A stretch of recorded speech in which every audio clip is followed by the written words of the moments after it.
کالا بیل اور بہادر نوجوان۔ پہاڑی کے دامن میں ایک گاؤں تھا، گجرواں گاؤں۔ یہ گاؤں بہت خوبصورت تھا، مگر ایک خوف نے سب کو بے چین کر رکھا تھا۔ ہر رات پہاڑ کی طرف سے ایک عجیب سی گرج سنائی دیتی اور پھر دھول کے بادل اٹھتے۔ لوگ کہتے، وہ آ گیا، کالا بیل۔ وہ بیل عام جانور نہیں تھا، قد میں درختوں جتنا، رنگ کوئلے جیسا کالا، آنکھیں آگ کی طرح دہکتی، اور جب وہ سانس لیتا تو زمین ہل جاتی۔ کبھی وہ کھیتوں میں گھس جاتا، کبھی درخت اکھاڑ دیتا، کبھی کنویں کا پانی گدلا کر دیتا۔ گاؤں والے اس سے سخت خوف زدہ تھے۔ سب مل کر سوچتے کہ اسے پکڑنا چاہیے، مگر کوئی آگے بڑھنے کی ہمت نہ کرتا۔ کبھی 10 آدمی مل کر جال ڈالتے، بیل دھاڑ مارتا اور جال ایسے توڑ دیتا جیسے سوکھا تنکا ہو۔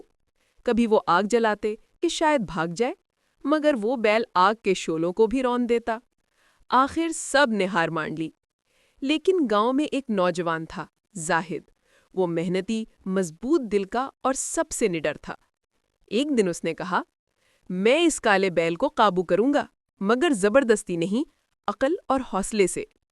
اگلی صبح جب سورج نکلا، زاہد اکیلا بیل کے پیچھے پہاڑی کی طرف گیا۔ کچھ دیر بعد وہی خوفناک دھاڑ سنائی دی۔ بیل نمودار ہوا، مٹی کے بادلوں میں لپٹا، آنکھوں میں آگ، سینگ آسمان کو چیرتے ہوئے۔ بیل نے غصے سے پاؤں مارا اور دھاڑا، کون ہے جو میرے سامنے آیا ہے؟ زاہد ڈرا نہیں، وہ دھیرے سے آگے بڑھا اور بولا، میں تم سے لڑنے نہیں آیا، میں چاہتا ہوں تم ہمیں نقصان نہ پہنچاؤ۔ تم طاقتور ہو، مگر ہم دشمن نہیں۔ بیل پھر دھاڑا، لیکن زاہد اپنی جگہ کھڑا رہا۔ پھر اس نے بیل کے قریب جا کر اس کے ماتھے پر ہاتھ رکھا۔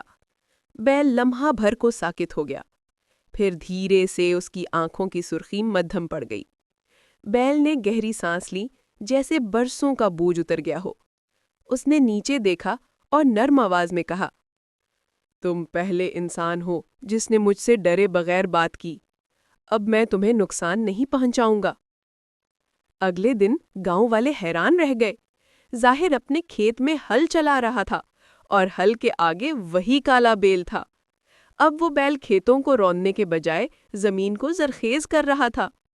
گاؤں کے لوگ جو کبھی اس سے ڈرتے تھے، اب کہتے تھے، یہ ہمارا محافظ ہے، زاہد کا ساتھی۔ یوں ایک خطرناک بیل ایک انسان کی ہمت اور نرمی سے دوست بن گیا، اور گاؤں میں پھر کبھی خوف نہیں آیا۔